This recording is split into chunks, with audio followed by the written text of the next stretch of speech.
Kuwait விமான நிலையத்திற்கு Iran drone தாக்குதல்.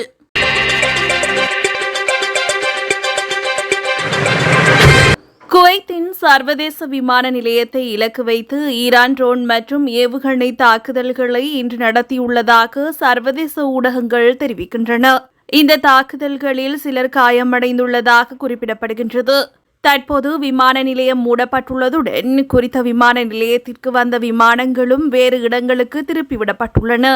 இந்த தாக்குதல் காரணமாக விமான நிலையத்தின் T1 முனைய கட்டடத்திற்கு கடும் சேதம் ஏற்பட்டுள்ளதாக பொது சிவில் விமான போக்குவரத்து அதிகார சபையை மேற்கோட்காட்டி அந்த நாட்டு ஊடகம் ஒன்று தெரிவித்துள்ளது.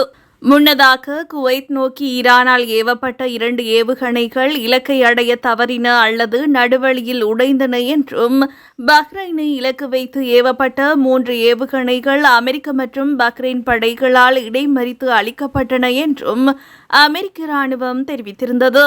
ஈரான் பிராந்திய அண்டை நாடுகள் மீது பாலிஸ்டிக் ஏவுகணைகளை ஏவிய போதிலும் அவை அனைத்தும் இலக்குகளை தாக்க தவறிவிட்டதாக அமெரிக்க மத்திய கட்டளை பணியகம் மேலும் தெரிவித்துள்ளது. ஈரானின் இந்த தாக்குதல் முயற்சிகளுக்கு பதிலடியாக அமெரிக்க படைகள் கெஷம் தீவில் தாக்குதல்களை நடத்தியதுடன் ஈரானின் பல பாலிஸ்டிக் ஏவுகணைகளையும் ட்ரோன்களையும் முறியடித்துள்ளதாக கூறப்படுகின்றது.